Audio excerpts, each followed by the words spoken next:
You guys need to give us our fucking flowers. Give us our fucking flowers. We've been doing it and we've been saying shit.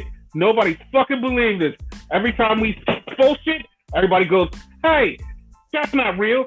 That's fake. That's fake. Fuck you. It's real. Every time we say something, it's real, and we always predict shit. Give us our fucking flowers. But yeah, now that I've done my flowers rant, welcome, ladies and gentlemen, to the We Are Wrestling podcast. I am your host, Viral Viper, aka Viper Freeze, with my co-host. No. I'm gonna give a better introduction. Right? Okay. He is your host, the messiah of wrestling in general, because he predicts a fucking lot, right? And I am your co-host, the prophet of fucking wrestling, the Renegade Enigma. And we are here to lay a sermon down on you bitch ass smarts. We are wrestling. Right. We Are Wrestling podcast. So, since you guys are probably like, wait, what are you talking about? What happened? Well, you know now what we were talking about weeks ago when we came on here predicting WrestleMania matches and how shit was going to go down. And everybody kept saying, you guys are full of shit. Like, literally, everybody that came across the podcast tweeted at us, DM'd us. You guys are full of shit. Like, that's not how it's happening. Roman Reigns, Bray Wyatt, WrestleMania, there's no change. Nothing can change that. He's going to beat Goldberg in Super Showdown, and it's over. And what do we say? Nah, man. Nah, that ain't how it's going to go. You think it's going to go that way? It ain't that happening. And what the fuck happened? What the fuck happened? Me personally, I hoped you were so wrong. I hoped you were wrong, because I'm not going to take credit for it. That was all you. But I hoped you were wrong. You know what I mean? I knew you wouldn't be, but I hoped it was.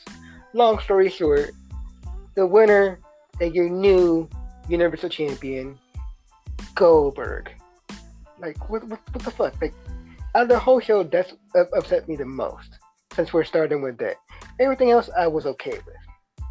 Well, let's keep it there, because like I have a whole rant to get to. Okay. Like, what upsets you the most about Goldberg winning? He just like I do not like in AEW, like they say they don't do it, whatever, but I don't like the fact they bring on these old timers, especially for this show and whatever. It's this show in particular, and like treat them like they in their glory days and whatever. Nah, man, like, you know what I mean? Retire, be done. Come once in a while. He could have wrestled and not have the title. You know what I mean? Like the time he wrestled the Undertaker, which granted was horrible, but come on, like you gave him the fucking title. It's fucking Goldberg. Like no, I would have accepted Undertaker, which he was there too. That was acceptable. But giving Goldberg the Universal title, that's I have no words for that. Like, no. I would have been alright if he would have won by disqualification or something like that. You know what I mean? But no, I find Goldberg having the Universal title unacceptable. Okay, you done? Yeah. Okay. I'm going to do it again. I'm going to go right into it again. And I'm going to make you guys regret this later. Okay. I don't want to hear anybody on April 7th. Yes, I'm saying April 7th. I don't want to hear anybody April 7th at 12 o'clock a.m. saying, oh shit, that Roman Reigns Goldberg match was fucking awesome. And also, later on this year, I do not want to hear anybody when WWE makes some big fucking huge ass announcement. Not saying I know anything, but make some huge ass announcement that has something to do with the reason Goldberg and Roman Reigns are fighting. I don't want to hear nobody stand up and cheer about, oh shit, WWE did blankety blank. No one say anything, because that money just came from this upset that everybody thinks is bad. Here's the thing, though, right? Mm-hmm. You're absolutely right, right? But the Yes. problem is, right? Mm-hmm. You're thinking about it in the business standpoint, right? You're Yes. absolutely right. You're absolutely right. This is going to bring in a lot of fucking money to the company and whatever, which is a plus, right? Right. I'm thinking about it more of the fan perspective. You Mm-hmm. know what I mean? As a fan, I totally hate it. You know what I mean? Like, no. To me, that's the equivalent of bringing back Hulk Hogan, which, you know what I mean? Hulk Hogan been hinting at he want a last match and whatever. You know what I mean? It's equivalent to that, in my honest opinion. Like, no, like, stop. Stop. Like, okay, I'm 100%. I don't want these old timers back, but As a I'm fan. also as no. I'm just saying, as a person, period. I don't Okay. want them back. WWE has the biggest problem with building stars. And I know people go, oh, well, they can't build stars if they keep relying on the people in the past. But that's also the problem. You can't build stars if you don't have them tear down the people of the past that you perceive as stars. Like, you have to have this balance. And people aren't seeing the balance. Like, they don't understand. Like, you may hate Goldberg right now, but Mm-hmm. I can guarantee that somehow, some way, through this story leading up to WrestleMania, it's gonna turn people. It's gonna make people go, "Oh shit! Oh shit!" Like, I want to see Goldberg versus Roman Reigns. Yes, Goldberg is 50 something years old, but at the same time, they needed this not only for the money, but they needed it for Roman. Like, and I understand people are going, "Oh, they killed the Fiend off." You do know that the Fiend, when he lost against Seth Rollins, that was the same conversation. They killed the Fiend off. What happened the next week? Fiend came back with the Fiend shit, and it was like, hey, he's back! Yay! He rehabbed himself in 2 weeks. Literally 2 weeks after that. He was back, and everybody was happy. Him going against John Cena? Yeah, like, first off, that's a long history that needs to be resolved. So that should happen. That is true, because the one thing I love about the Fiend character, he has the one thing that WWE lacks, and that's continuity. He brings back Mm-hmm. a lot of old shit. Now, to your point though, right? Mm-hmm. That like the new to build up the newer characters, they need to destroy the older characters, right? Mm-hmm. I'd rather, because like you brought like all these perspectives, like what was it, the week before or whatever, or 2 weeks ago, that Mm-hmm. all this was a possibility. Yes. I was more okay with like it being John Cena versus the Fiend, because John Cena, even though I'm not a fan of John Cena or whatever, he's I guess a newer character. We could say he's newer than Goldberg, Yes. you know. So that to me was more acceptable. You know what I mean? Yeah. But there's Mhm. there's people like, well, not like us, but other people that have seen something on Raw one time, and they seen something at the Royal Rumble, and they've like, yo, they just tease that, and they just never let that go. Like that never happened. Like that time Goldberg was in the Royal Rumble and talking shit and went head to head with Roman Reigns, and everybody was like, "Oh shit, it's gonna happen," and nothing happened. And then the time where they was doing a celebration and Roman Reigns and Goldberg stood in the middle of the ring, and the crowd went fucking crazy. But you guys totally forgot that. So this is coming up like, and everybody forgot that happened. I didn't forget it happened, and just like I don't want it. Yeah, like, you don't want it, but we were together. You was like, dude, that would actually be a cool match. You said that to me. You Okay, said that. I don't remember saying that, but I'm the forgetful one, so I'm gonna take your word for it. So, You said that would be a cool match but, because we have this thing where we see these old guys and go, we don't want it, but then they get into the story and like, you know what? It's kind of acceptable. I mean, we're recording this tonight, so it's still fresh. So I'm not liking it right now. Like you said, as the story goes by, it probably like grow on me and whatever. But as of right now, like nah, you know. Mm-hmm. Like But I'm not thinking it. I see so many people having a fucking meltdown over this. Like, I'm canceling my subscription. I'm doing this. Oh hell no! I'm not doing that because of this. Like I have no better reason to like cancel your subscription. That's not one of them. You know what I mean? Yeah. Regardless, this is gonna be at the very least, it's gonna be an okay match. You know what I mean? My problem is like Goldberg has like a weak work rate and whatever. He can't work long matches. You know what I mean? So it's gonna be like a minute, 2 minute match tops. And this is gonna be like a main event. So, you know? Dude, I'm perfectly fine with that. But at the same time, you said that about the Brock Lesnar Goldberg match at WrestleMania 34, I think. Mm-hmm. Like everybody said, like that match was gonna be garbage. That match was like a highlight of the night. Everybody was like, "Oh shit, they really brought it." They had like an 18-minute match and they kicked ass. Yeah, it was their best match that they had out of the three, and everybody was like, "Oh shit, that's badass." you're talking about the rematch, right? If I'm not mistaken, like the third rematch. Yeah, the third rematch at WrestleMania where they like the Universal title was on the line and Brock beat him. Yeah. Yeah. That one was good. The second one, not so much. That one actually pissed me off because like it ended quick. But like, no, people popped for that because it was like, holy shit, Goldberg just beat Brock Lesnar, the unbeatable Brock Lesnar, in 8 seconds. It's like, well, fuck. Yeah. Like, and a lot of people, they, like, I don't know, they're jumping because you put it on this 52-year-old man. It's like you're going straight to the crap negatives, and like it's coming to a point where you guys notice the old people are going to get phased out because they won't be able to wrestle. Yeah. Like you take this last big dream match and have it.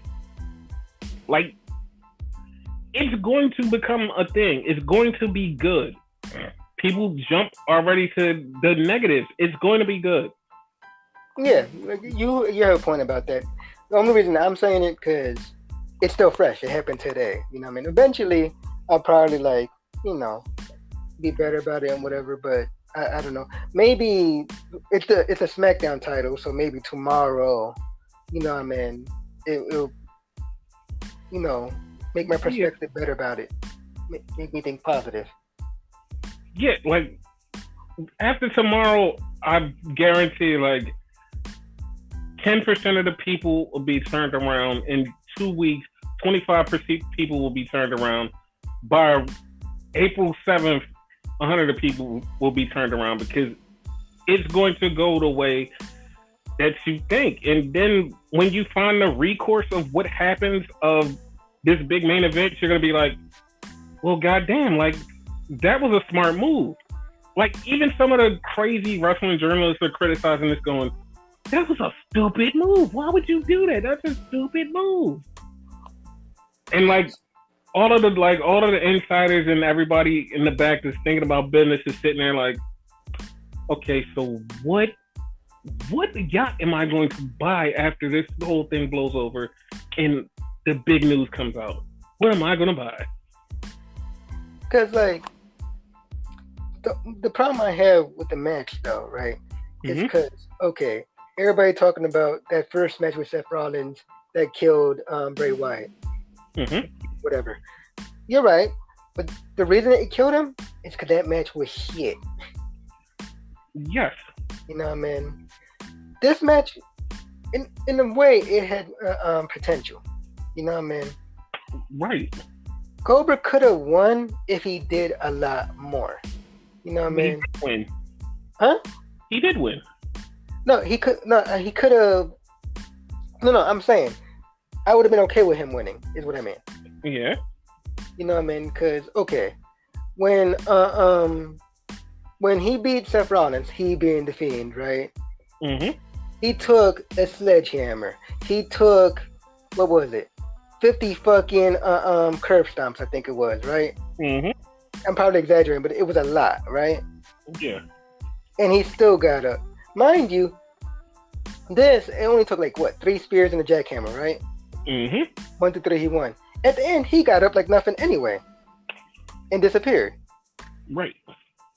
Like, what the fuck? You couldn't kick out or whatever. Like, I feel like they made it too easy on him. Like they basically squashed the Fiend and whatnot. Okay. At the very least, I mean, Goldberg can't work. I mean, yeah, Goldberg can't work that long. At the very least, maybe at least 5 minutes. Give me 5 minutes. Okay. This is how I seen the match. Uh-huh. Goldberg was a different entity than Seth Rollins. Seth Rollins, no. Listen, I'm about to explain why I see this as different and why he was able to beat the Fiend. Okay. Seth Rollins was kind of a human that was trying to beat this demon. Yeah. He was like this dude is just trying to beat this demon. Yeah. Goldberg, is a legend. Not a legend, not the WWE legend.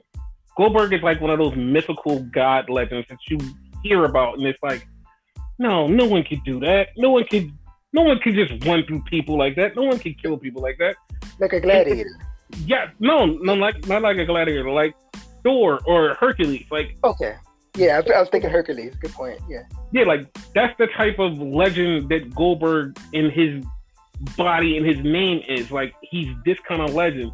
So if you put a legend against a demon, it's easily for the legend to beat the demon. Like a normal mortal, it was hard for him. And plus, Seth was crying all the time, so we didn't know what was going on. Yeah, that was bad. Goldberg is a legend that when he shows up, people are like, "Oh my god, he's real." And then he goes against him, and it's like, oh, that's how I perceived the reasoning between the Seth and Goldberg thing. Yeah. I mean, I'm not totally bitching about it. I mean, like everybody else is doing. It just, as of right now, I don't like it. Yeah, because I've watched people just self-destruct and go crazy, and it's like, come on, guys. Come on. Down and shit like that. In essence, you have to, that's the point of wrestling. You're going to love things, you're going to hate things. Mm-hmm. This in particular, I don't like at all. You know what I mean? See, people, I don't only bitch about AEW. WWE does it to me. Yeah, WWE does it a lot. Yeah. But that's the whole point, you know what I mean? You have to hate things, you know what I mean? Because then you appreciate the things you do love. Yes. And it's just it bothers me because people are not sitting back and appreciating the good parts of it. Yeah. And it's just all crazy. They put it on this part-timer and he's this. And then I saw this one post that it pissed me off because it was so dumb. Yeah. The person goes, they brought in Undertaker to bury AJ Styles, and they had Brock Lesnar bury Ricochet, and they have all these old people getting put over, and it's and then they was talking about everybody's ages, and I'm like, wait, hold up, AJ Styles is 49. What are you talking about? That's he's old too. What are you talking about? Exactly. That's not a burial. Yeah. No. And besides that, that's setting up the WrestleMania match that people once again did not think was happening, but we fucking called it. That I was totally fine with. Now, before we get into that, right? Because we basically went quick with the Goldberg one, whatever, right? Yeah, he's the new Universal Champion. That one, it was what the hell the trophy called? Can you pronounce it? The Twick. Yeah, it was for the trophy or whatnot. They had their gauntlet match. AJ Styles was the second to last person coming in and whatnot. And the last person was supposed to be Rey Mysterio. And the club whooped his ass and whatnot. But then somebody whooped their ass. Lo and behold, it was the Undertaker.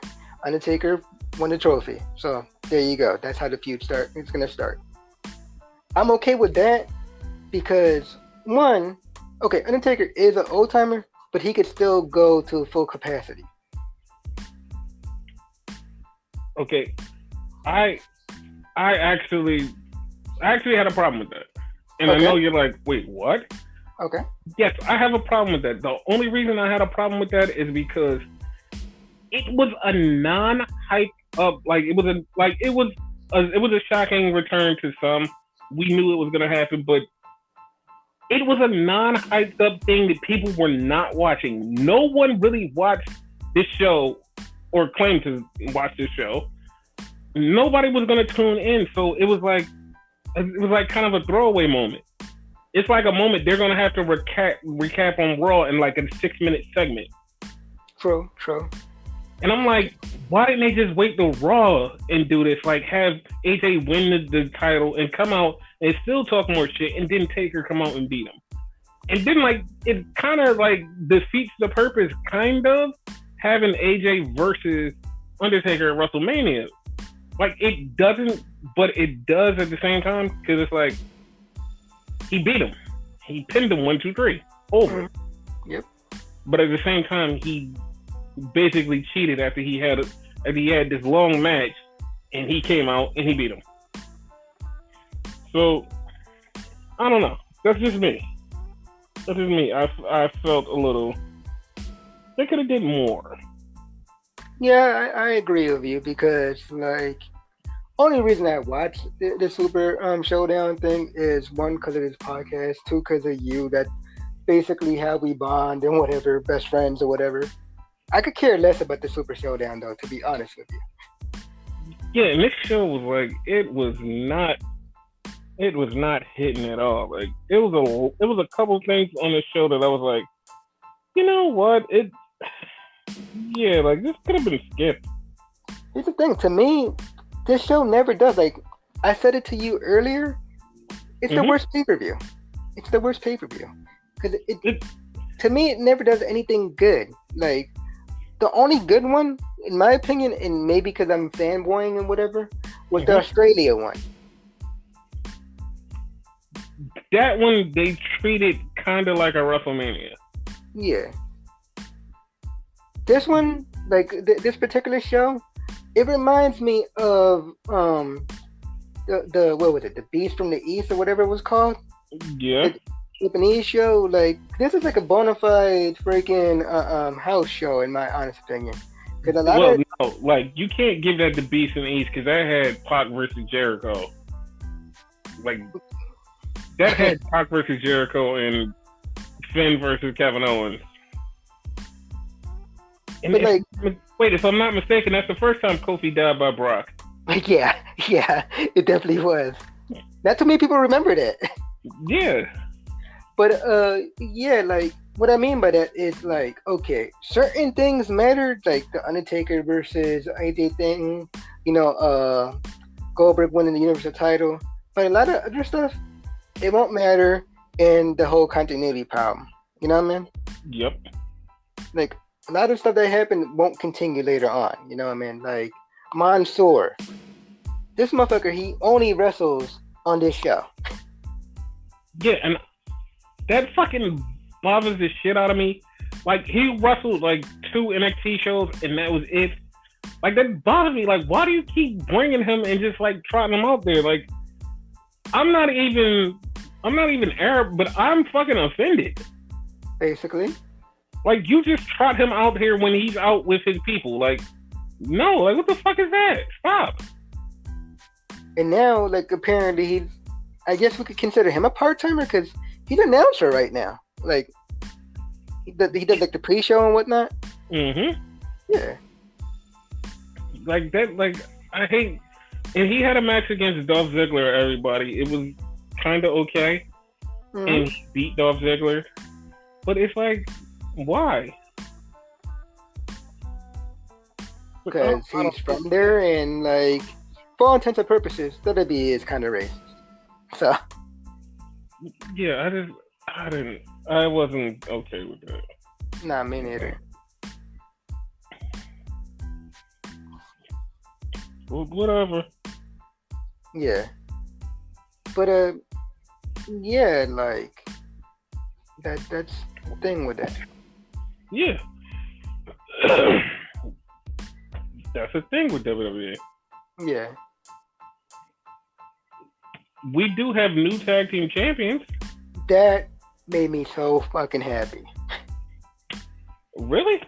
Yeah, I actually was happy about that. You know, I was a big fan of them when they first went together. So Yeah. No, I'm just saying, like, everybody kind of seen it coming.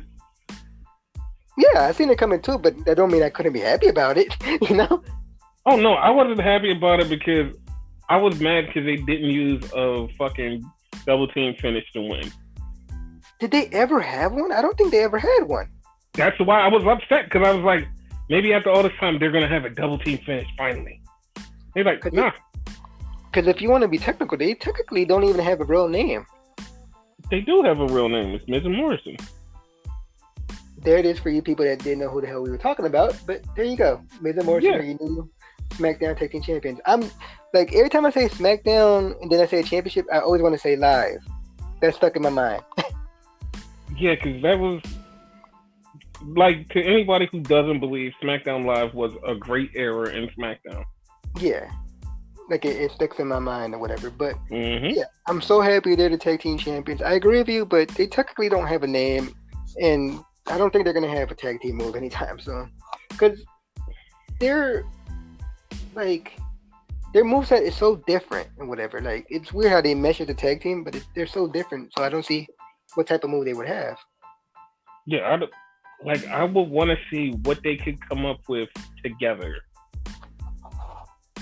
And I think that they're going to hold the tag titles until WrestleMania.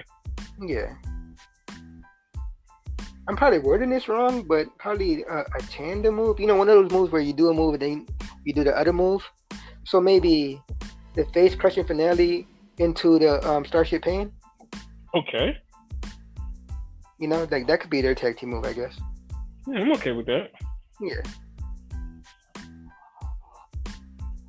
But yeah, it was that.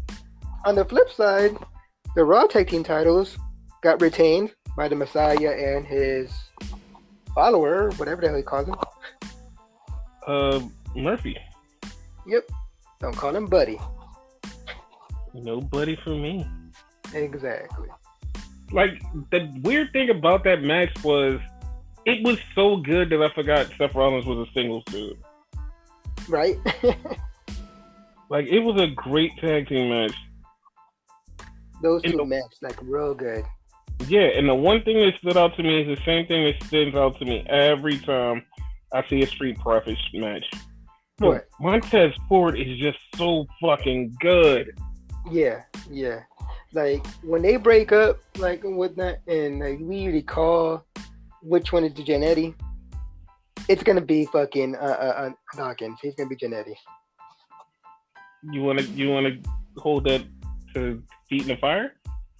Because okay. you do know that we did that with Miz and Morrison, and we were totally wrong. that is true. That is true. Because Miz is a former WWE champion. So. Also, we did the same thing with Blake and Murphy, and that is totally also wrong. Oh my God. Yes, we did. I retract my statement, ladies and gentlemen. Yes.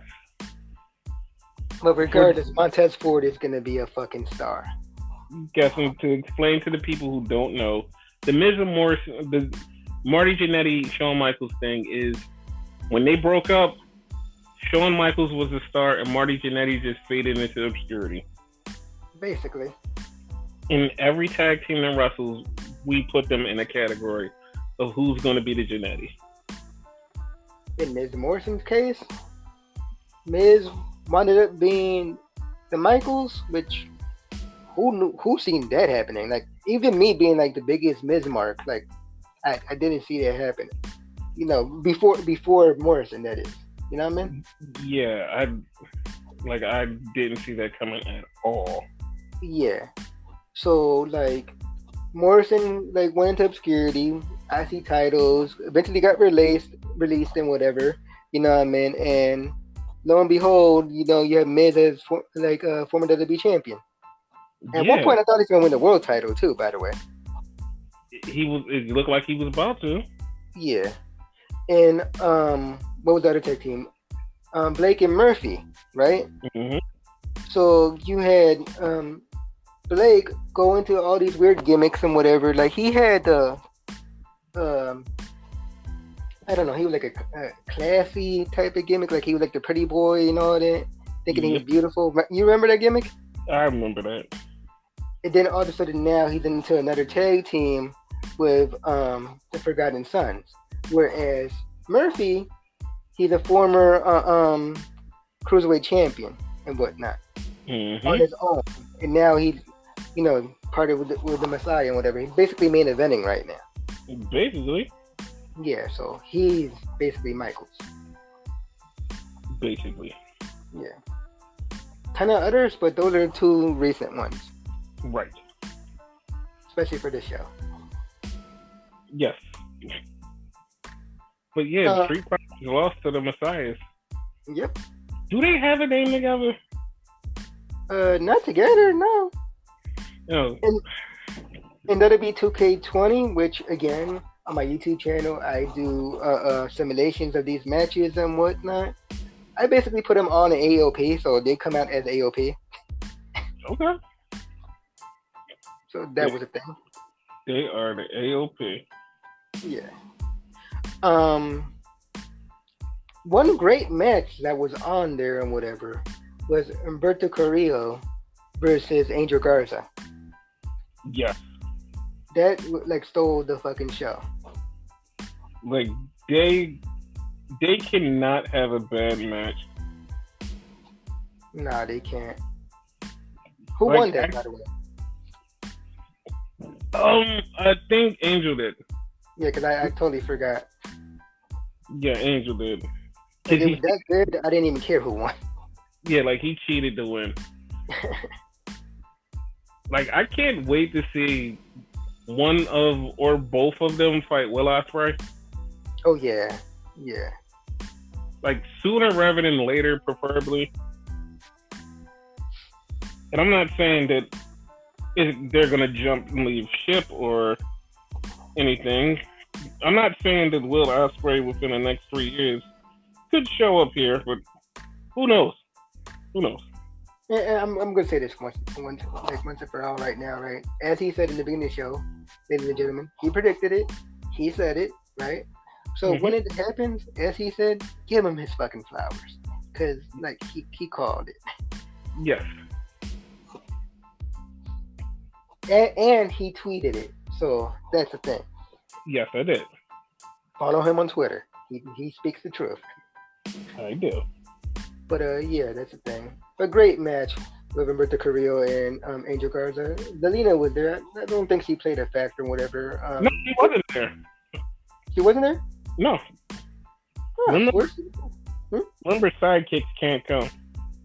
Oh yeah, that's right. Cause with the Gauntlet match, Lana was there, but she quickly left. Yeah. I want to say she was there, but during his entrance and then left. She probably was, but she didn't come down ringside. Oh, okay. Like, I don't understand why to fly them over just to have them in the opening and then they just disappear. It's the like stigma, like the whole women situation over there. You know? Still, don't fly them over there. Yeah, basically you're wasting money by doing that. Exactly. Like the only women that should be there are the ones that can have the match. Which segue is Bayley versus Naomi for the SmackDown. I want to say live again. Women's title. I'm not gonna lie. Mm-hmm. That was one of the coolest endings that like I've seen in a women's match in a while. And it surprises me like what a good heel Bayley is. Like it's still like it boggles my mind. Like I should be like okay with it, but like she's good. She's good. Anything else? No, but like it was just like really good. Yeah.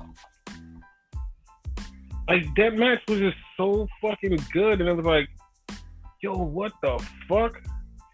And like, you can see that they had to limit some of their moves because of, they do a lot of movements, and they can't do a lot of movements, you know.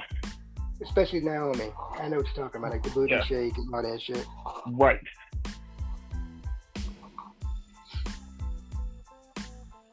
But regardless, it was a great match, even though they kind of like got neutered there. Yeah. What other matches were there? Oh, we didn't tell them how to end it. So because they had long stuff, Bayley tucked Naomi's feet under her shirt and then hit her with the rose clipper. What is it called? I have no idea what it's called. Like now, like I know it was called that when she went by another name in the Indies. Rose clamp? Anything? Basically, a weird DDT that she does. Yeah, like Miz is a good move. yeah. Miz and Dean Ambrose while you're at it. That was the original Dirty Deeds. No, but she hooks your arm under her leg and then does it. Oh, okay. But it's similar. It's very similar. Yeah. But like that way that she cheated, like it was hilarious. It's like, where did you even come up with that? But that was fucking awesome. Yeah. So Bayley beat her. Like, oh, there's one more match, but let's talk about this real quick. So Bayley beat her. So that kind of takes Naomi out of the running, but also Naomi got screwed. Yep. So Naomi is owed a rematch, right? Yeah, at Elimination Chamber. Booyah. Yes. And that's also where we get a setup for WrestleMania, because on SmackDown, Lacey Evans said that she's going to be in an Elimination Chamber. Another women's Elimination Chamber. And apparently there's a male one too. Yes, we'll get to that one in just a second. Mm-hmm. But so Lacey Evans being in the Elimination Chamber, Naomi probably having another rematch against Bayley. So that means somebody is going to have to face Bayley at WrestleMania. I'm tired of saying it, so everybody should know what's coming up right now. I'm calling it already, since I've been calling it last year. It's Sasha and Bayley. Yep, it's gonna be the boss. But.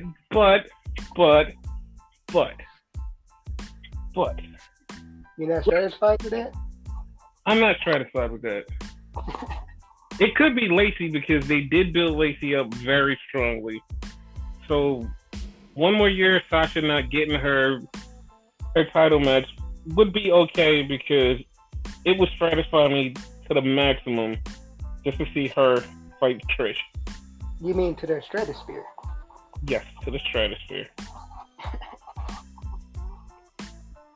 And for those, now it's been that Sasha Banks is going to face Trish Stratus. It's been hinted at on Twitter. Pay attention. I wonder where they got that idea from. The last podcast.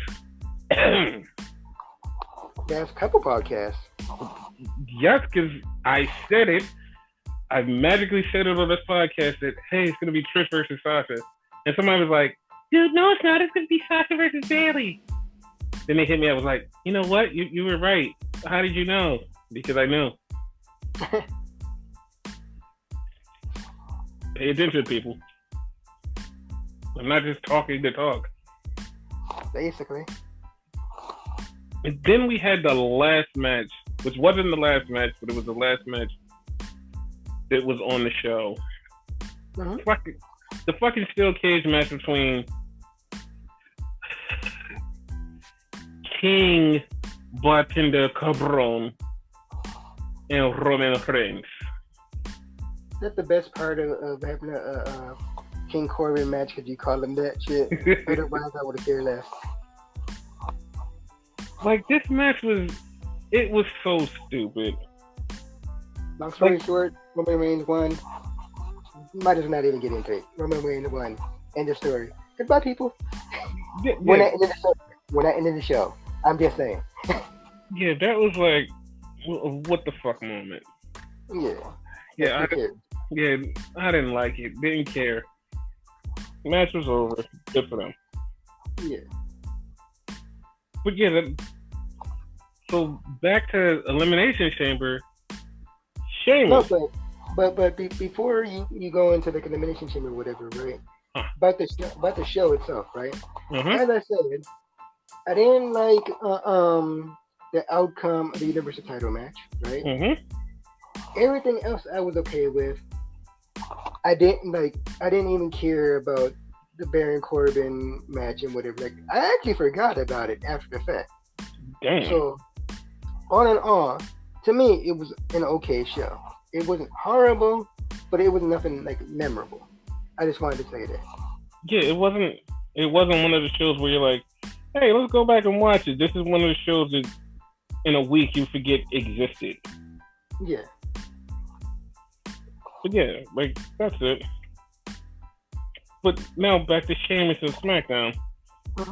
So on SmackDown, Sheamus came out and said he's gonna beat up a bunch of other people in the Elimination Chamber.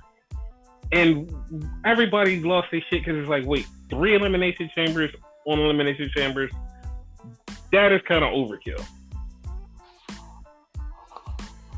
Like, how do you feel about 3 Elimination Chambers? I'm okay with it because we came up in a time where, like, we were watching TNA and they had a pay-per-view where every single one of their matches was a steel cage match. So something like that, I'm okay with. Lethal Lockdown. Exactly.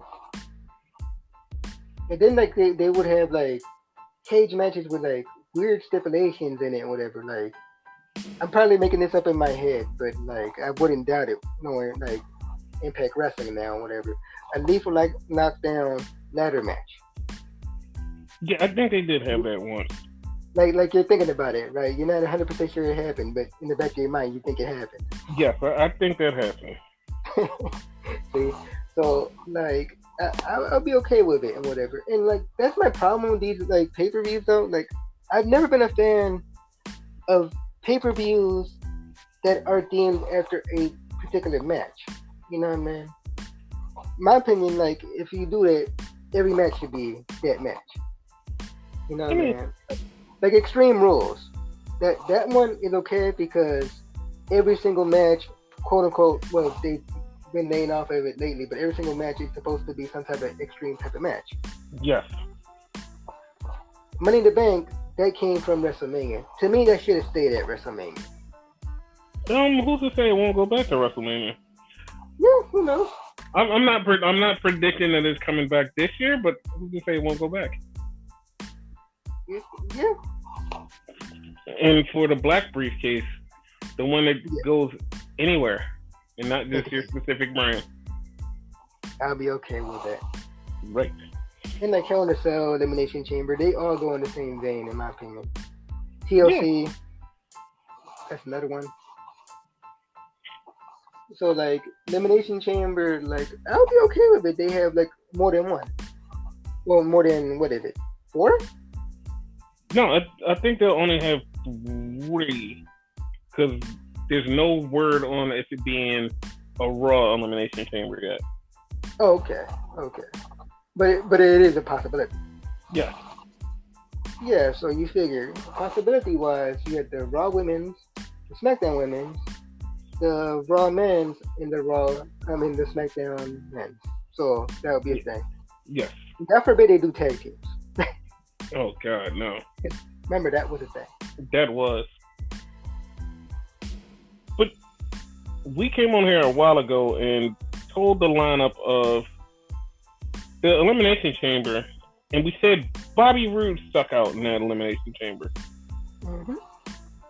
And now that he's replaced by Sheamus, we're thinking, we're not confirming it yet, hint, hint, but him replacing Bobby Roode makes all the sense in the world. and it also sets up something that I've like I've heard.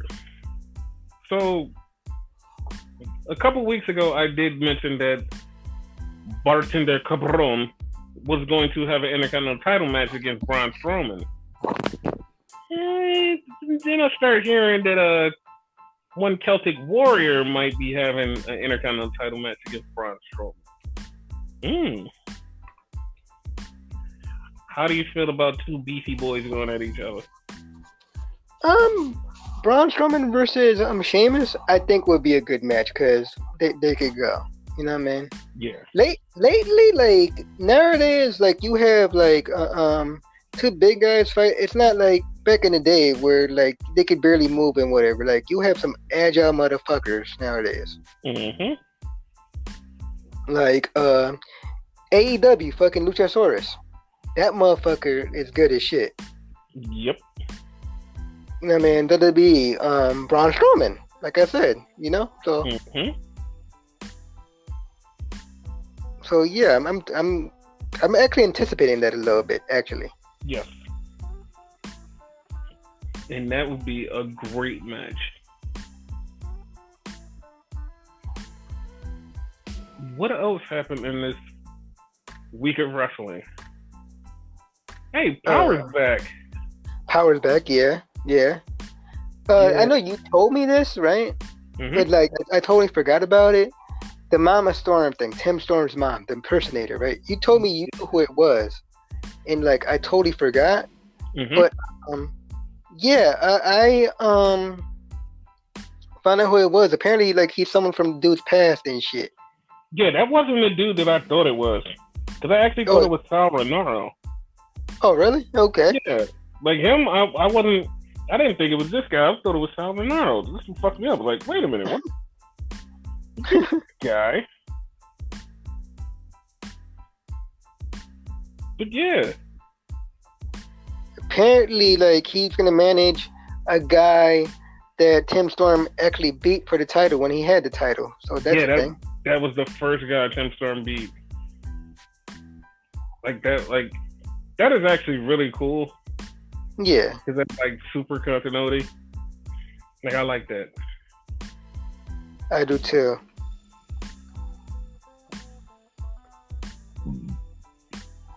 Like, okay. I know the show hasn't been on for like a week and we had missed it. But I feel like I missed the part of Eddie Kingston and Pope beef. Like, why do I feel like I missed something? They've been beefing like for a while because remember, like Pope was supposed to manage him in Homicide. What the hell is Homicide? They took him out, but this is what I mean with the whole I missed something. Okay. When did Pope team up with the Bouncers? Like, I remember him coming out with them when they fought the Dawsons, and like he just like looked at them and was like, "Hey, you guys are cool," and then left. So like, I want to know when he teamed up with them. All I can really say about that is money talks. You know what I mean? Like, yeah. Yeah, makes sense. Like, he basically bought them. Because they kicked Eddie Kingston's ass. Yeah.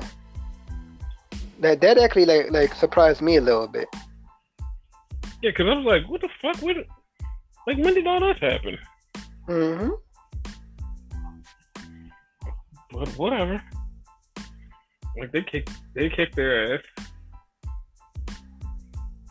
Like, it's gonna be all like resolved once fucking Homicide shows back up. So. Right. Well, I don't know. I'm kind of suspected that Homicide turns on him. Well, yeah, there's that too. Like, I don't know why, but that seems like the most normal thing to happen. Then again, this show is not all the way normal either, so. That's true.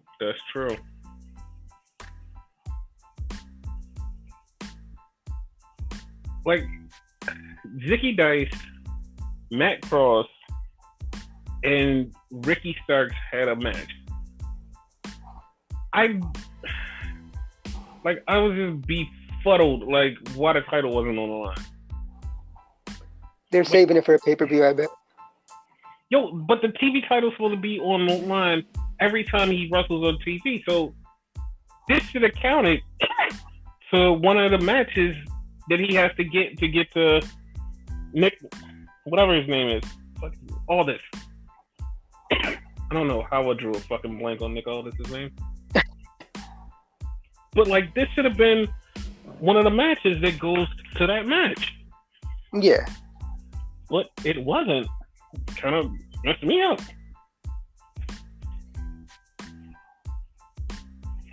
So you called this with the whole, what is her name? Allison Kay, Thunder Rosa, Melina thing. You called it. You called that Melina and Thunder Rosa was still together with Marty Bell. I mean, are they though? Because like at the same time, like Melina got beat up or whatever, right? Mm-hmm. No, Melina walked away, and like guess Thunder Rosa was like baffled, like she didn't know what the hell was going on. That's what it seemed like. No, I'm telling you exactly what happened. They set up Allison Kay. Okay. Cause dude, like Allison Kay came out there to help her, and then she got beat up, and Thunder Rosa kind of looked at her and still threw a punch at her. It was like, okay, well maybe you are still the bad guy.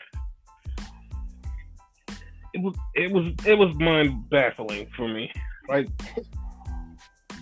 they just like here's the thing, like why screw Allison Kay? Like why? So she could build herself back up. Pretty much that type of thing, like redemption and blah blah blah.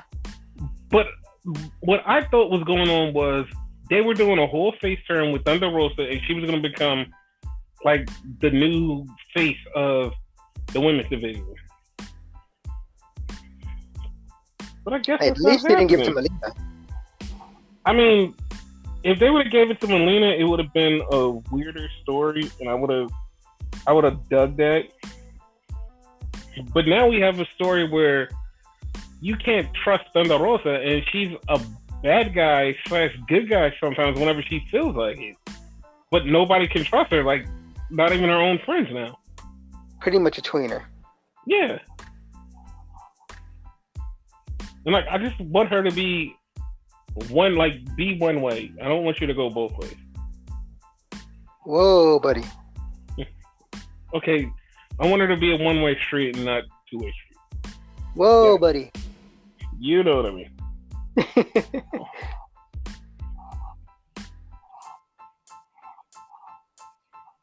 But yeah. Oh, and one thing I wanted to talk about from that was the May Valentine thing. Yeah.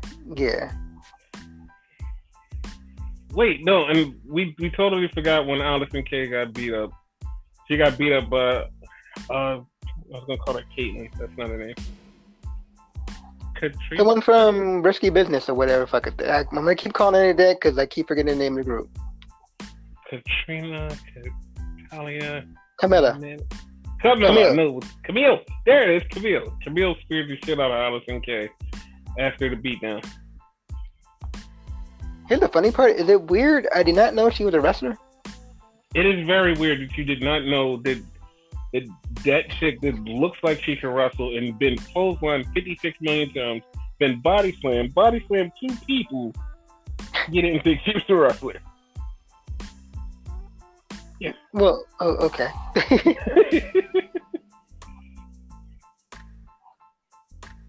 Because the funny part that baffled me was like, wait, it took you this long to get in the ring?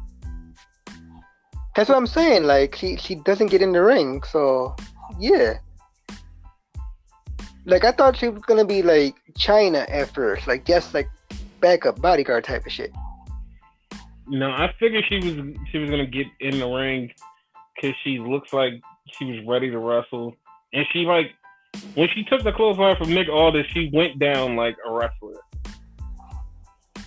She obviously had the like an athletic background and whatever. Because Mm-hmm. even like after that, the fucking spear she gave Tim Storm. Yes. So yeah, like I just thought she was gonna beat people's ass and that was it. No, on the next podcast, we really have to take a look at who throws the best spear out of the women, because it's a couple of women that throw some crazy spears. Oh yeah, most definitely. Yeah, but back to May Valentine. Okay. That promo was so weird because I didn't know if it was in character, out of character. What was that? They trying to make her like Dipsy and whatever, like it seemed like typical bimbo, dumb blonde type of thing. That's what it seemed like to me. Like it seemed like she doesn't like. I think I made this comment to you. Like, does she even know wrestling? Like, it seemed like she doesn't know anything about wrestling. That's how it feels, but like, part of me is like, wait, is this the character to make her seem dumb? So when she does something crazy, it's gonna be like, oh my god, or is she just really dumb? Yeah, I wouldn't trust it because like she could eventually become like the women's champion. Yeah, because like I just have this weird feeling like something's off about her. Because that video package was like, I was so baffled after I actually like put my phone down and was like, yo, I don't know what the fuck is going on because I'm confused. Like, is she a wrestler, a valet, a love interest, just some girl? Like, what is happening? No fucking idea. Like, it was intriguing and baffling at the same time. Yeah. Like, I want to know what the end result of that is. Like, hopefully it's something good and the payoff is big, but it's like, I don't know.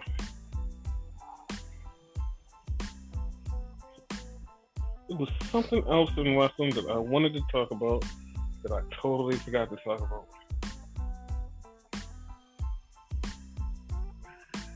What did I want to talk about? I don't freaking know. Like, we usually go balls to the wall with this shit. I don't have the things you're gonna talk about on this. So you want to talk about the elite guys? That's our secret, y'all. That's our secret, y'all. I just go by him. Yeah, we there's no format anymore. We just go balls to the wall. Was there ever a format? In the beginning, yeah. Oh shit.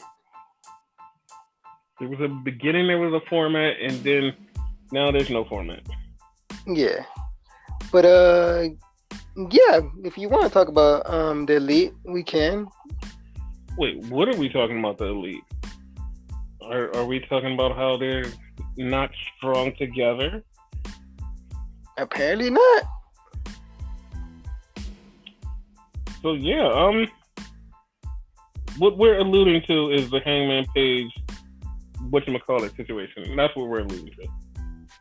And honestly, to me, that was the best part of the show. Remember how I praised AEW last week and whatnot, right?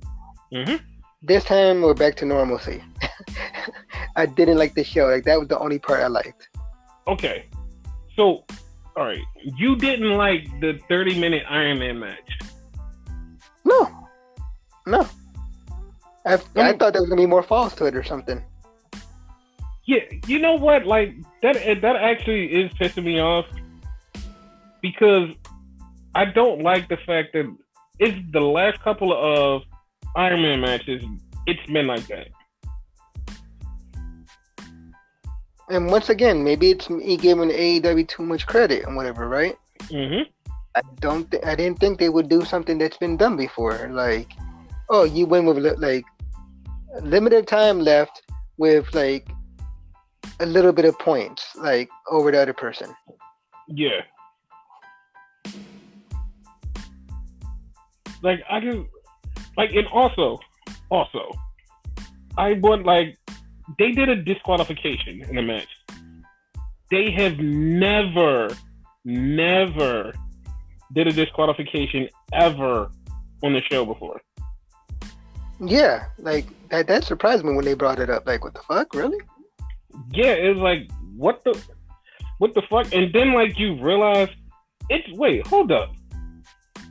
This is in the middle of a fucking Iron Man match, so it really doesn't matter and it doesn't affect the fall. Like, basically. So why do it? Like, why did you burn that? Like, it felt like it was there for no fucking reason. Exactly. Like, it was no reason to do it. Why did we do it? Try to do something different, which wasn't effective.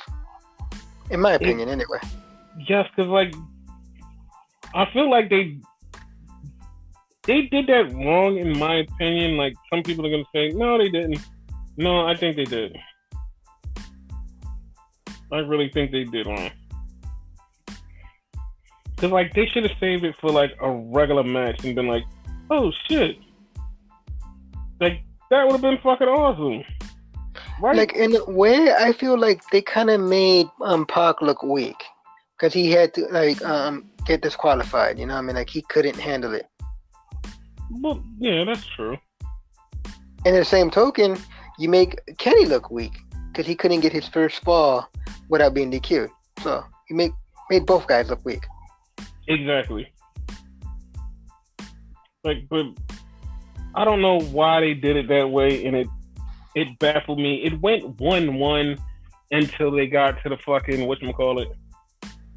And it was like, why? I don't know. They really baffled me. Like, but the match was okay. It was okay. I thought it was okay. No, it wasn't horrible. I like the banter with the fucking interview more than I liked that match. And a lot of people said, like, that match was like the pay-per-view caliber match. Why did they give that away on free television? I mean, you have to give away some pay-per-view type matches on television because you don't have many pay-per-views. So you have to do something. And what people don't like realize, this is a baby company. So you basically gotta like throw shit out there so people will watch. Right. You can't just hold on to these big matches. You're like, nope, you can't see it. You gotta throw these matches out so people be like, hey, I wanna see that. If you do nothing but mediocre matches on your free show and whatnot, being an upstart company, you're gonna kill your company fast as shit. Exactly. Someone like WWE, they could afford to like throw shit shows, which they do. So yeah, they could afford to do that. They've been around for years. They're not at risk of dying and whatever. They just threw a shit show today. Yeah, there you go. No, but I mean, as far as free, because technically we paid for this. Technically. I'm talking about like a Raw or SmackDown or something. Yeah. But yeah, like that was like the biggest thing that was on AEW. I almost called them Raw. It should be Raw, but might as well. It's not that much different. It's. I see. Okay, so in watching it, I see why the former WWE fans turn to AEW with this new thing. Okay. It's because they're literally giving them WWE storylines, but like simplifying it so people can understand and it's not so far out of the range. Like, it's still WWE type shit. It's still sports entertainment crap. It's just hidden and like put their face in a different way and people eat it up like, oh my god, this is so new and innovative. This is so great. Our Lord and Savior Cody Rhodes he's doing everything. It's like, no, like everything he's doing has been done. It's just a simpler, different way to just get to a different story. It's like nothing crazy. Nope. Like this tease of Hangman Page turning on the Elite. That's not new. Like that's been done before. You know how many fucking groups like had dissension and then the one guy break up with the rest of them? Multiple. Exactly. Horseman, DX, Evolution. Like, I'm just throwing out the first ones that come to mind, but I guarantee there's a lot more. Yeah, no, everyone. Fucking Nation of Domination. Mm-hmm. Like, I don't know. Maybe it's these kids. Because I read a comment today that made me think, like, oh, it's a bunch of fucking kids. Like this whole generation that watches wrestling is kids. Like, some kid said, like, he compared 9/11 to fucking the Goldberg match, and it was like, first off, that was bad, but what he said made it even worse. Because he was like, yo, I was so little and small when 9/11 happened, I didn't know it. Like, first off, that you get negated from everything that exists. Like, every comment that you said after I was young and small when 9/11 happened, it negated everything. And also, the fact that you compared wrestling to 9/11 is just trash. Like, you shouldn't be allowed to watch wrestling for the rest of your life. Sorry, pal. People just need to have fun with it. Like, complain, but to a point. You know what I mean? Yeah, and don't compare it to fucking tragedies, especially ones that you wasn't even fucking old enough to remember. Like, the fuck? That's like me comparing it to the fucking Holocaust. I was not born when that shit happened. Basically. I can't fucking compare shit to that. What the fuck is wrong with some of these people? And then you're so fucking young that you don't know shit about Goldberg, so you think Goldberg's just some new fuck. Like, hey, why do they have this old guy they just found? What is he, Tim Storm? No, he's Goldberg. He was a legend. But I don't know why I went on that rant, but whatever. He's an AEW fan, probably. Whatever. Back to AEW. Now, what the fuck did Luchasaurus come out there for? Because today is a day where I'm drawing a blank on shit, people. I'm sorry. It was a 6-man tag. Okay. It was the Jurassic Express, correct? Yep, the Jurassic Express versus the Butcher, the Blade. No, that was no. It was Inner Circle. Okay, yeah, they fought the Best Friends. I got those two matches confused. Yeah, but okay, Luchasaurus is he's a star. Yep. Like, he's a fucking massive star. Like, I don't think they know that they have a massive star in him, but they do.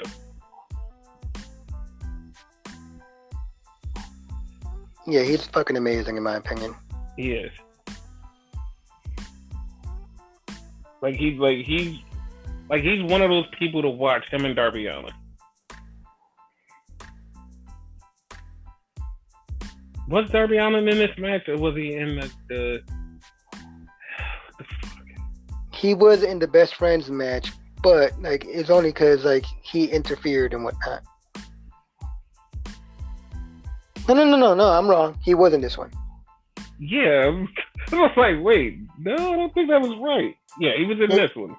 Because he has beef with Sammy Kawawa, as you would say. Yes.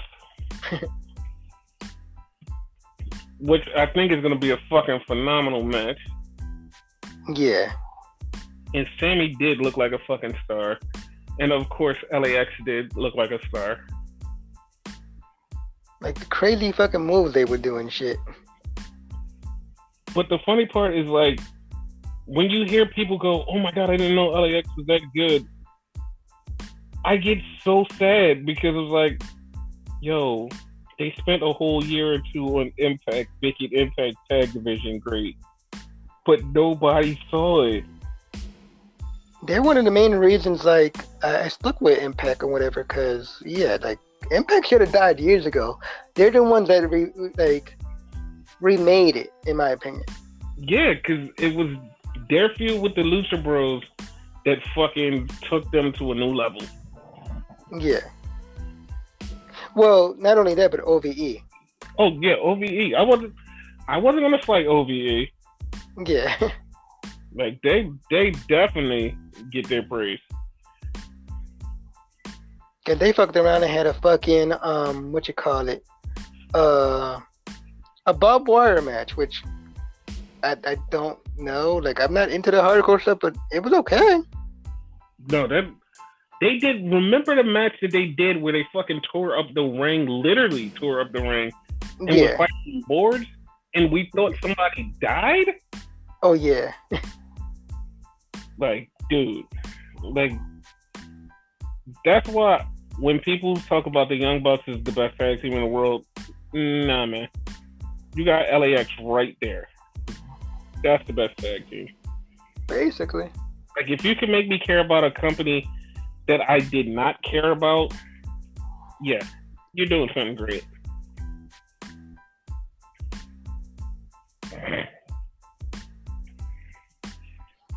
And dude, like, okay, I'm gonna get on a rant, but like, we're gonna talk about this match first. Okay. Like, so the best friends match with Butcher and the Blade and Orange Cassidy, who was super fucking over, was in a match and put on the fucking bunny ears. And like, he was so fucking over, and not to mention that he's gonna have a match with Pac at the pay-per-view. Don't know why. But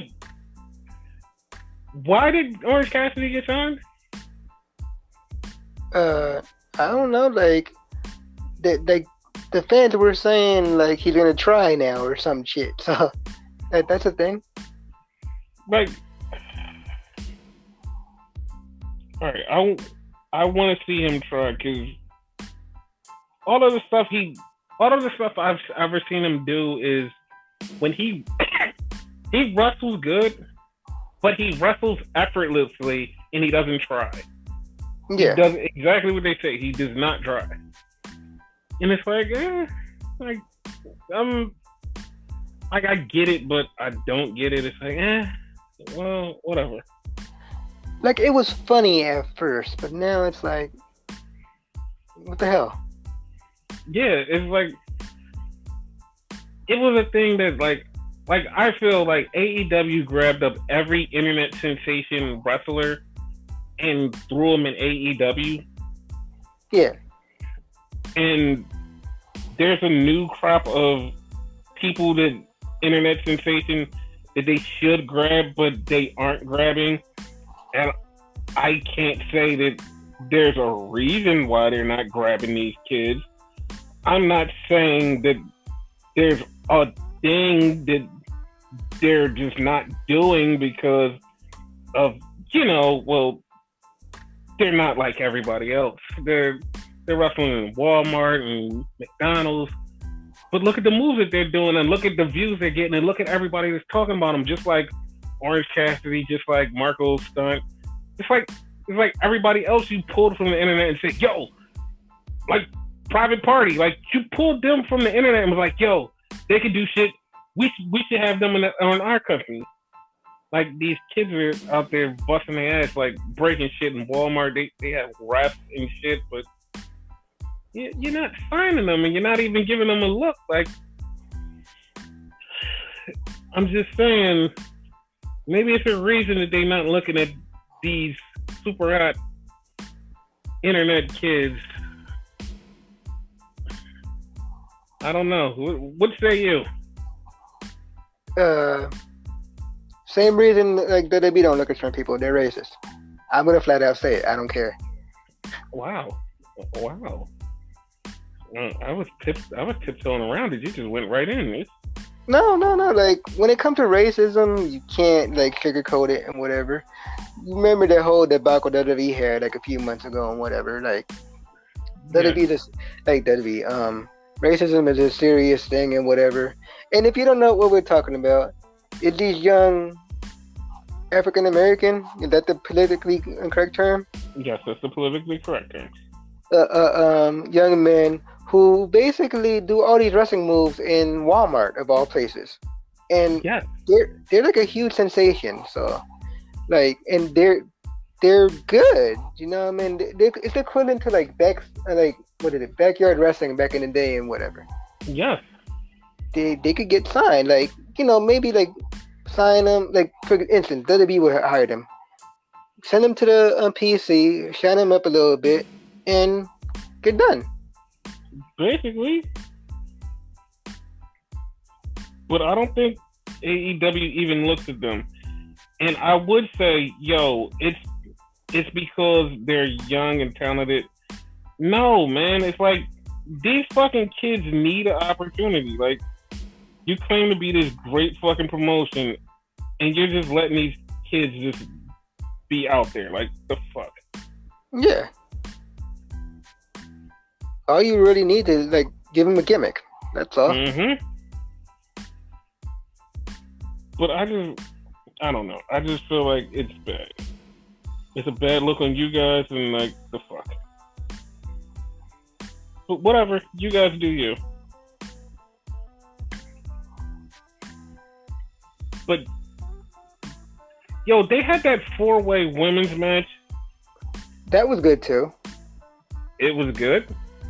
Yeah, like, it wasn't like, the people they normally feature. Like, I mean, I'm not hating, but not Britt Baker and, I mean, the people they normally, like, feature.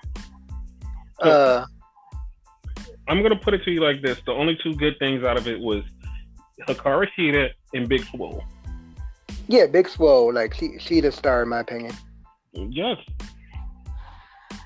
And I was gonna say something, and it was gonna come off so misogynistic, but that's not why. Okay. But I was gonna say it's because she's Cedric Entertainer's. God damn it, Cedric Alexander, the Entertainer's wife. But like it was like that would come off like, oh, you're just saying it because that's his wife.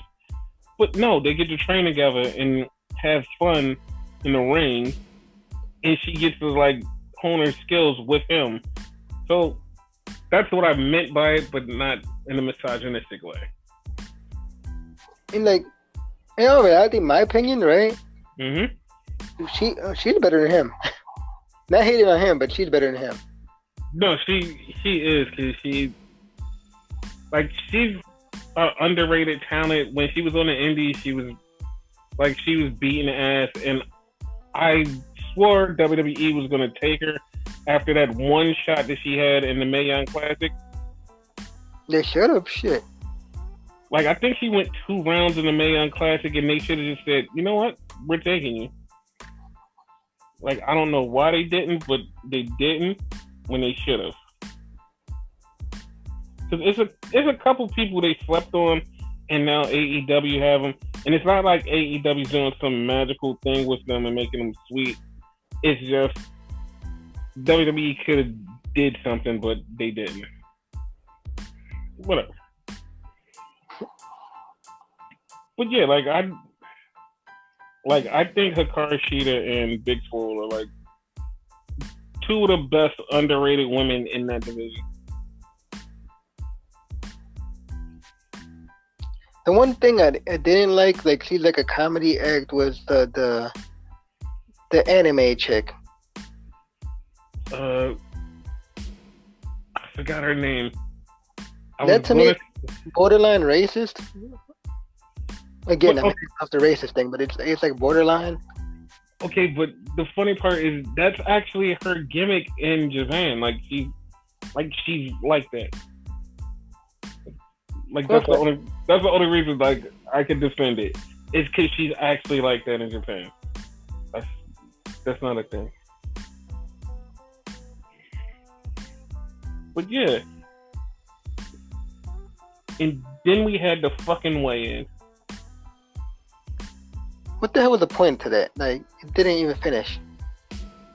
First off, why the fuck did they have the weigh-in? No idea. Like, when they announced the weigh-in the week before, I was like, oh, okay. And it hit me like I think it was like on Friday, it hit me was like, oh, they're doing a contract signing on AEW. Then I was like, hey, no, they're not doing that. They're having a weigh-in. The fuck are they having a weigh-in for? It made no fucking sense. Like, here's the thing: there's no weight classes, so like, what the fuck? Don't don't ask me. But like, all right, this is the reason. Like, I would say that they had a way in because like when boxing or UFC has a big fight, they do a weigh in right before it. Yeah, Like that's what I think happened. They had a weigh in right before, and they wanted it to feel like a big fight feel. Like the biggest thing that popped me in that was Gary Michael Capetta. That's it. yeah. But the problem though, like, okay, I get what you're saying, Mm-hmm. but like, boxing has weight classes. They don't. Yeah. I mean, I could see if they had like a cruiserweight division and blah blah blah, but they don't. Like I guess It makes sense. they just was trying something, just like, hey, we don't want to do a contract signing, so we want to do something different. Like, just trying something, I guess. Yeah. Because it really, like, it just fell short to me. Like, it just, like, but, And then, it didn't end with a weigh-in. Chris Jericho got busted in the face. Like, the Dippin' Dots came into play with Jake Hagar and fucking Dustin Rhodes. It was all over the fucking place. Was the whole like spot where he got busted open, was that real? Cause like for some reason I couldn't tell. Yes, it was real. I mean, it wasn't real like he did it for real. It was like it was fake, but it was planned, but it wasn't real. Like it was a hard way planned.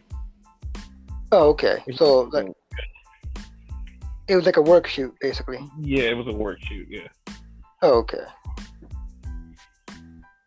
And like apparently it gave the match a quote unquote big fight feel, but to me it was just like it was pointless. It was a thing. It happened.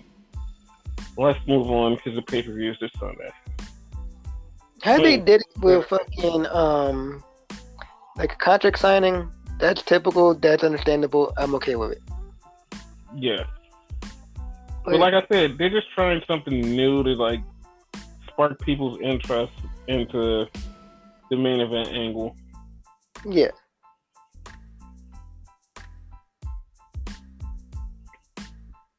But yeah, it just didn't work for me. Me neither.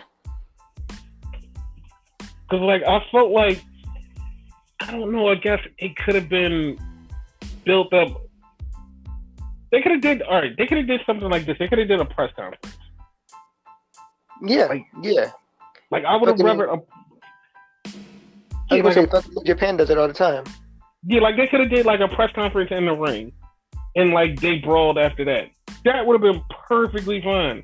The weigh-in just didn't make sense. Or you could just have like a face-to-face interview type of thing. Yeah, like any number of things would have made this. It would have made it different and been like, oh, okay, that makes sense. Like in a weird sense, I think they're trying to take this sports thing too serious. But you can't say that when like they do all types of dumb shenanigan entertainment type things. That's what I'm saying. They're trying to like go into sports, but at the same time, like they're doing all the typical wrestling bullshit. Yeah. And it's not meshing. Yeah, like you either have to pick one or the other. Yeah. Like there's two comparisons out there. Like WWE does basically more entertainment than sports. New Japan does more sports than entertainment. Like, and you guys are trying to be the in between, but you're picking and choosing the wrong pieces to put together in between it. Yeah. But hopefully they figure it out by the summertime. Because, like, yeah, hopefully.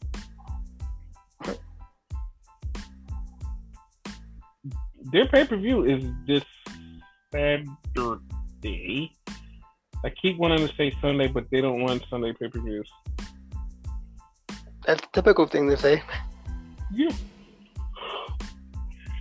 So, you want to run down the card that we know of so far? To be honest with you, like we just said some of the matches, and I don't know none of the matches. Okay. Like that's how much I care about the pay-per-view because I'm not gonna watch. I'm gonna be honest. Wow. Like, okay, will you at least get the updates on what happened? I'll get the updates, but that's about it. Like I'm not spending money on them. Okay, fair. So we have Nyla Rose versus Chris Statlander. Okay. What do you think is gonna happen? Like you just said, okay. Nyla Rose is gonna win, of course. Okay, but like, okay, I have a couple of questions. Okay. Yes, Chris Statlander deserves a title match. Yes. Yes. What about the interaction with Big Swole? What about Hikaru Shida? And what about Britt Baker? All of those have very credible challenges. Like, if I was them, I would have held off on the Chris Statlander title match. Like, Nyla Rose just won the title. I would have made her have the title and have Chris Statlander chase for the title. She could have ran through everybody else and then come up against Chris Statlander and lose the title. What they're doing is the exact opposite and just going straight, hey, here goes Chris Statlander. Here, you should give her the title. Now when Chris doesn't win the title, it's going to be like, well, what the fuck happened? Like, why didn't she win the title? True. Like you just ran yourself into a hole. It's kind of like the reverse of what they did with Nyla Rose to begin with. Like, yeah, Nyla Rose should have been had that shit. Exactly. And then if you do have Chris Statlander beat Nyla Rose, you're gonna. Well, I don't know. You're gonna have me upset. I don't know if other people will be upset, but I will definitely be upset because I think Nyla Rose should have the title for longer. Yeah. But they'll figure out their own crap over there. Then we have Dustin Rhodes versus Jake Hager, who's going to have his first AEW match. Finally. Yeah, I think Jake Hager's winning just because it's his first match. Yeah. Like, I mean, on paper it's obvious, but you never know. So they might give us a different twist. Yeah. We got Mika Wawa versus Darby Allin. Darby has to get his revenge, in my opinion. I'm going with Darbs too. Yeah. We got the Young Bucks versus Hangman Page and Kenny Omega. Bucks are gonna win, and Hangman's gonna betray them. Simple as that. Well, I was gonna bring up something that we kind of touched on earlier. Okay. That I don't think you saw here. Kenny and Hangman doesn't have a name. Yeah. They're the tag team champions and they don't have a name. On paper, you could call them the Elite, right? Yeah. But fucking Page really doesn't want anything to do with it. Exactly. So they need a new name. Yep.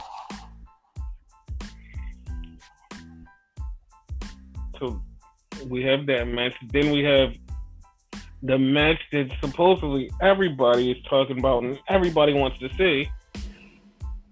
Cody Rhodes versus MJF.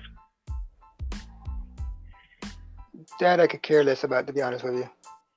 Yeah, because I actually forgot that match was going to be on the show. That's how much I didn't care about it.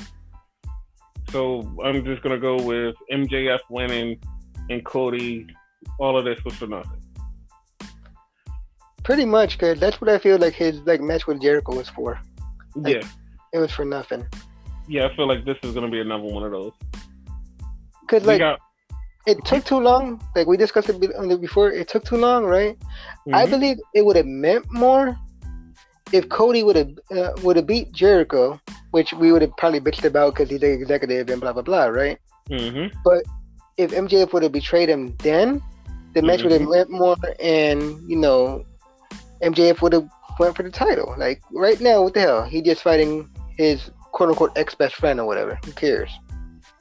Yeah, but I still feel like they did it. Like they totally did it wrong.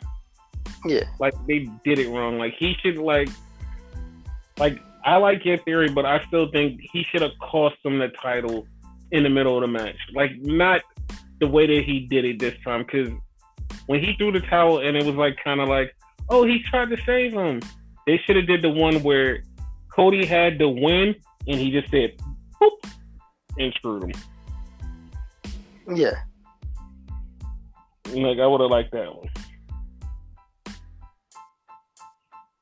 And then we have Orange Cassidy versus Hangman Pac.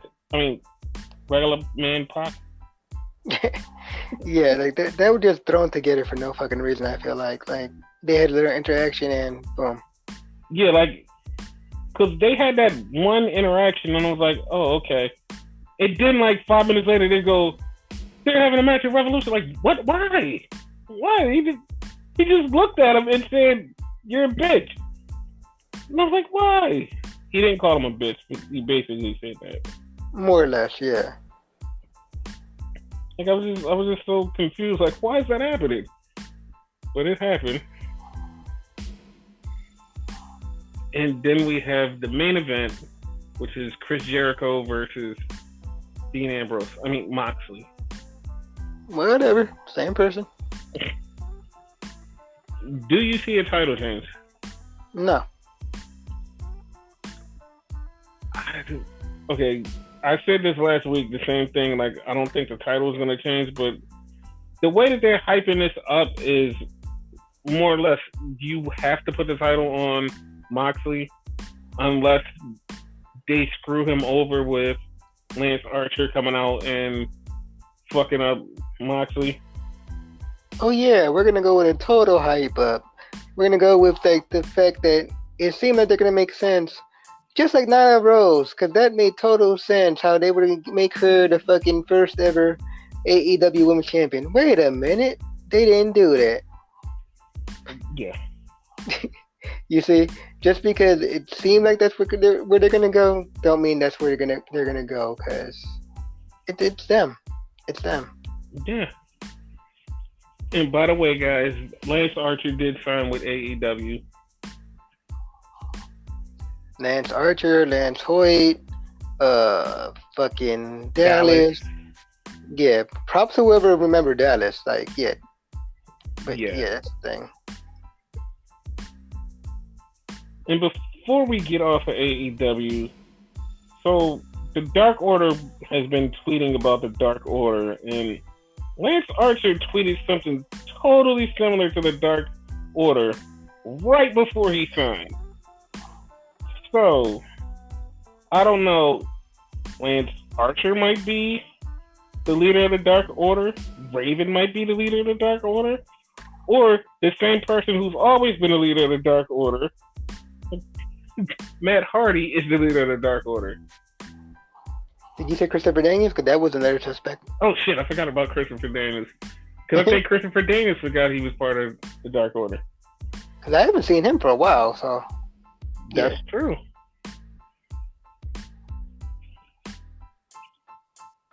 So yeah, that's the AEW Road to Revolution card. I mean, Revolution card, not the Road to anything. Well, we're on the Road to Revolution because we're, what, a few days away? We're literally like, when this podcast drops, we'll be 24 hours away from it. Yep. There you go. Yep. So that's Revolution. So, NXT. Okay. Did you watch it? Yeah, but like I just watched Super Showdown, so like it basically left my brain. So all I remember is like the main event and whatever, which was epic. Like talk about a fucking pay-per-view caliber match. That was it. Yeah. But somebody that you should put some more respect on their name, Hmm? we had Cameron Grimes versus Donovan Dijakovic. Yeah, I definitely need to put more respect on fucking on Cameron Grimes, because like, to me, I treat him like a fucking jobber or whatever. Like, he was a cruiserweight, and like he be having like some crazy matches against these heavyweights and super heavyweights. Like, no, dude, no. Yo, and the bad part is he beat Donovan Dijakovic Yep. last night, even though it was help from Punishment Martinez. Yeah, I did it again, didn't I? Damian Priest. He had help from Damian Priest. At least you caught on, though. Yeah. He won. Like, he beat him. But before Damian Priest got down there, like, Cameron Grimes was whooping his ass. Yeah, pretty much. So that was the opener of, I was going to say Monday Night Raw. Fucking shit. The opener of NXT. We had The Dream challenge Roderick Strong to a cage match next week, which we already have a cage match next week between Tegan Knox and Dakota Kai. So now we have 2 cage matches next week. How weird is that, y'all? I don't think this ever happened in NXT before.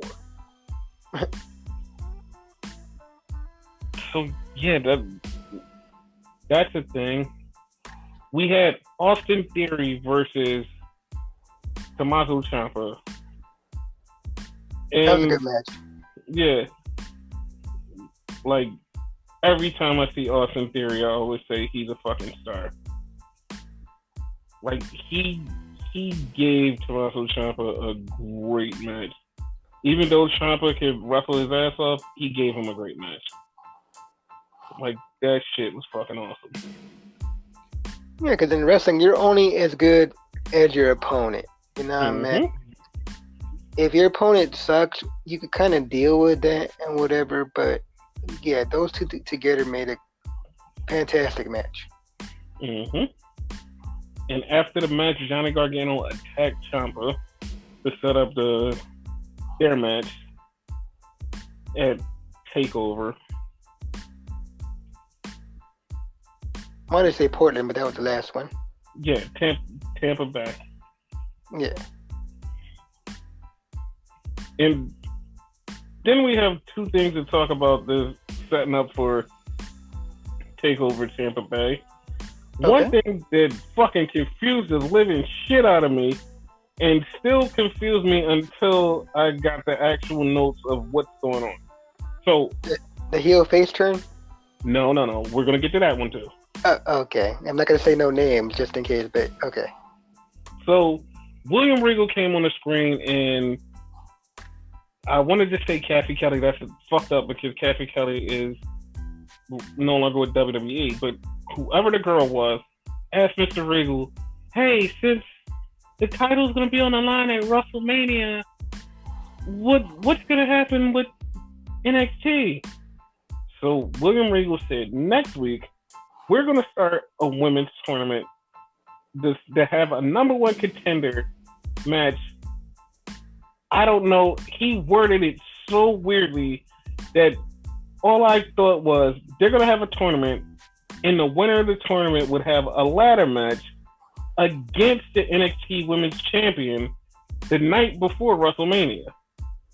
And in my mind, I'm like, that's the dumbest fucking thing to do. Why would you do that?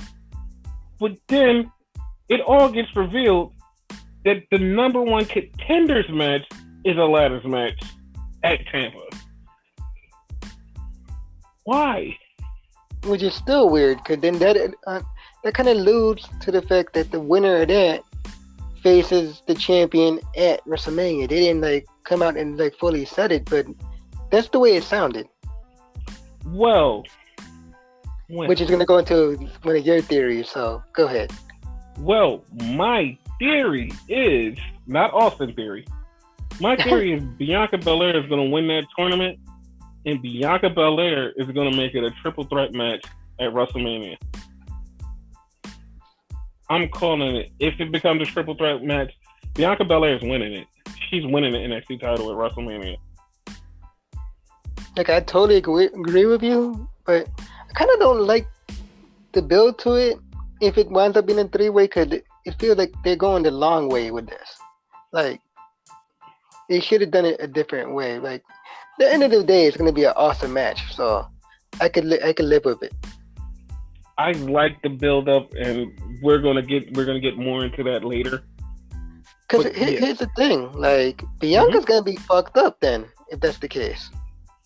I'm just saying, like, we'll get into it later. I'm just saying. Okay. So, and then the other confusing thing was Finn Balor came out and was talking Finn Balor crap, where he was just talking shit about everybody and being this guy, and I'm not the internet sensation. I was the internet before the internet was a thing. Like, oh, okay, you're talking your shit. And then he basically calls out, he just says he's going to beat somebody's ass, and Imperium comes out and is like, oh, okay.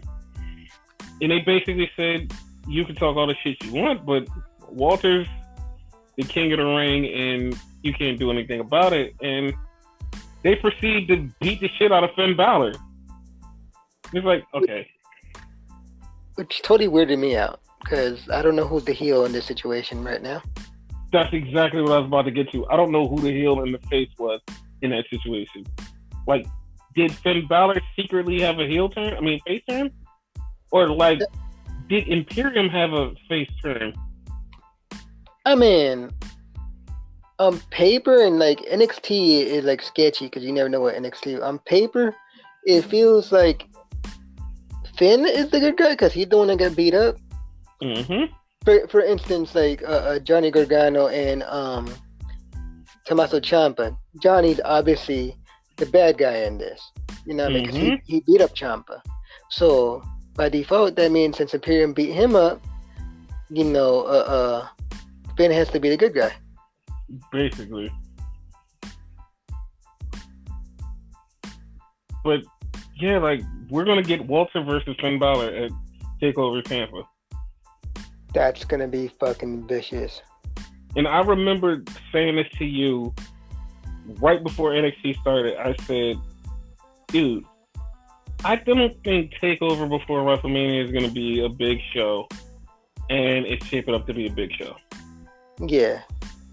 That match alone is going to be crazy. Yes. Because it's one of the dream matches in WWE that you don't think about, that when it happens, you're like, holy shit, that's a dream match. That's something I want to see. Yeah. And, like, we don't get a lot of those that we don't want to see because we're like, oh, they had indie matches. They had this. They had that. This is one of those matches that I'm, like, in my memory, I don't remember Finn crossing paths with Walter before he got to WWE.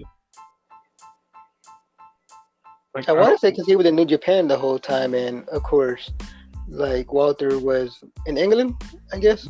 No. But remember, right before Finn came to WWE, he was doing Progress and Rev Pro and all of those other indies. Yeah. So, like, I don't remember if Walter was a thing in 2014 when Finn got signed. Like, I don't remember if Walter was a thing. And if Walter wasn't a thing, then that means him and Finn never crossed paths. Yeah, it doesn't like sound like they crossed paths. Yeah. Hopefully not, because like if they didn't, that makes this match like even more special. Exactly.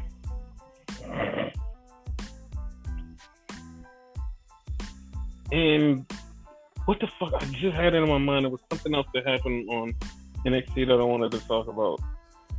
It was right before the main event. It was oh, that's right. It was the Grizzled Young Vets versus the other young vet. The Forgotten Sons. I mentioned them earlier. Yeah, they're the other young vets. But yeah, I literally came into that match going, oh, the Forgotten Sons are going to beat the Grizzled Young Vets. They did promos for them. They did everything. They're gonna beat the Grizzled Young Vets. What happened? The Grizzled Young Vets beat the shit out of them. Like, what? I did not see that coming. Not at all. It's one of those things like you thought it was obvious, but no. Again, fucking WWE with NXT get you with that. Yeah, they totally fucking got me with that. And James Drake being a little dog to the big dog. Yeah, we're gonna get him, Spike. We're gonna get him, Spike. Yeah. I had to put this out there. Yes. He tweeted it with the GIF and all that. GIF, however y'all want to say it, right? James Drake liked it, so he acknowledges the fact that he's a little dog. Yes, he acknowledges he's a little dog. That is hilarious. Probably for getting that liked. Like I had to put that in the podcast. It was just an inside joke, and I didn't think anybody would get it, and he got it. He got the joke. That is fucking hilarious. Yeah.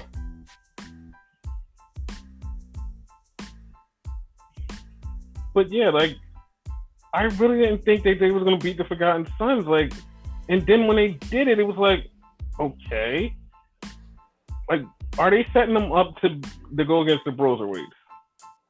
Probably so, because like, yeah, they're in NXT now, like permanently. They're not in NXT UK, right. And the Broserweights are faces. They're heels, so it only fits together, you know.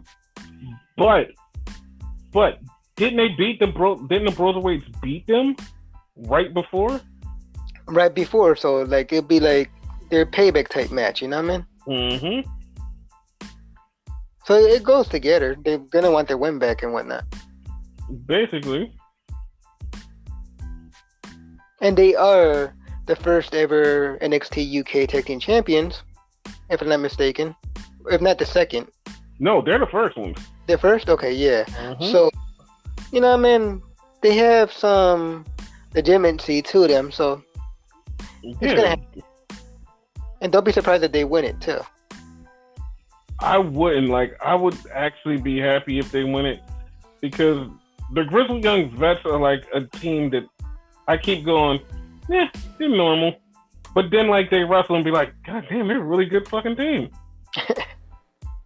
Like, they're starting to become the revival of the UK division right now. And basically, yeah, I agree with that. Like, I fucking love watching them wrestle, but like going into it, it's like, I don't know, man. I'm not too sure about those guys. But when they start wrestling, it's like, God damn, I really like those guys. Like the way the story like building up, like it seems like it's gonna be a good match, so I'm okay. Yeah, I'm down with it. Yeah. And then we had the main event. Oh, you wanted me to say? It was Charlotte Flair versus Bianca Belair and whatnot. Charlotte coming down from Raw? Monday Night Raw. Yeah. From Monday Night Raw. And yeah, they basically like had their match and whatever. Great match. Charlotte won. Yeah, that match was awesome. Yeah. After the match, which came out of nowhere, Charlotte grabbed a steel chair and commenced to beat Bianca's ass and whatnot. Fucking what's her face, Rhea Ripley showed up and whatever, and took her sweet ass time to get to the ring and whatnot. Hold up, I'm not gonna let you get that off and just say it happened that way. I'm going to go into it because they got screwed, man. Like that, after that match, it was so fucking rushed. I swear I was so pissed off. Okay. I was so pissed off.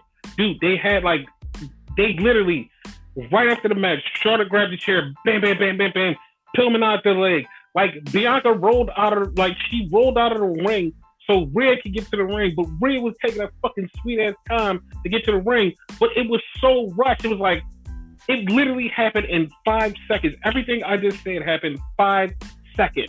And it was like, And then by the time Rhea got to the ring, the show just was off. It just went off the air. Like, just Rhea stepped in the ring, bang. It was like, the fuck? I was okay with it because like that shows like not Bianca, Rhea don't care. Rhea doesn't care, but like, so she doesn't there to save her. Like, but the thing is, like, it literally happened. Like, ding, ding, ding. Grab the chair, slam her leg, do this, do that. Rhea comes out. It's like, wait, why couldn't? And it was so bad that they cut away right as Charlotte was trying to slam her leg in the chair. It's like, the fuck. Like, I was just so angry. I was like, yo, they should do this on the main roster, not down here. I was not feeling it. But yeah, that happened. Yep. You said yep. I mean, what else can you say, you know? Yeah. I mean, yeah. So, since we do our WrestleMania and booking thing, so since there's a match that's on the horizon, how would you book John Cena and Bray Wyatt? Okay, John Cena showing up tomorrow, right? Mm-hmm. So, just do the typical, like easy as shit, easy peasy. Fucking, Bray Wyatt shows up, attack him, boom. Because it will happen it's gonna happen at the end of the show. So attack him, end the show, boom. Okay. I wouldn't want it that way. I would want him to do a Firefly Funhouse and not attack him. Yeah, there's that too. Like, I would want him to, like, while John's doing his thing, he does a Firefly Funhouse, and then just fucking, basically not even challenging him, but just, like, allude to it, and then go from there. Okay. So yeah, that we got that out the way. Yep. So, Black History Month. This is the last week of Black History Month, and the last podcast for Black History Month. Right. Do you have your black guy or girl? I actually don't. Oh, you didn't even pick anybody? Oh, so like you go first. That's crazy because I didn't pick anybody either. Oh shit. Okay. Yeah.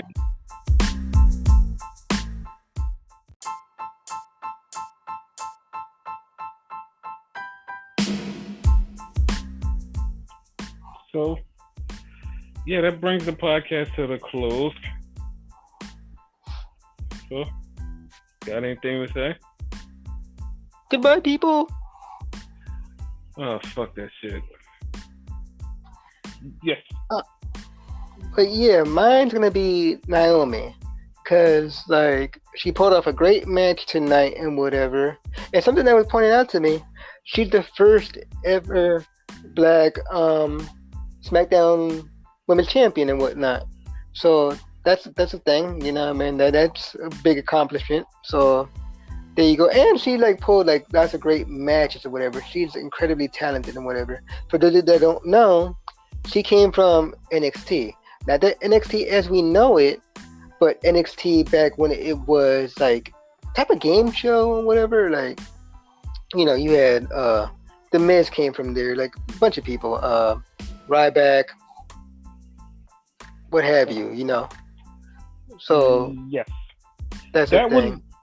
That was kind of like a FCW type of call up, because that's what it was. It was like the FCW call up. I was just about to ask you that, because like most of the people that were on that version of NXT, they were from FCW, correct? Yes, they were. Because Bray Wyatt, he was Husky Harris at the time, and that was him. Mm-hmm. Ryback was Skip Sheffield. Yes. Yeah, so yeah, that's the thing. So like Naomi's my last one. Okay. So mine is going to be a throwback. It's going to be K Quick. Oh shit! Wait a minute. Nope, that guy doesn't exist anymore. Okay, it's gonna be the Truth. All right. Ron the Truth Killings. Wait. Nope. R-Truth. It's R-Truth. You forgot one. K Crush. Oh, K Crush. Damn it, I forgot one.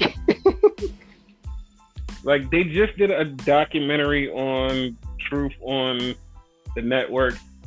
And, like, watching everything back and, like, knowing that I've been around for his whole wrestling career, it made me go, holy shit.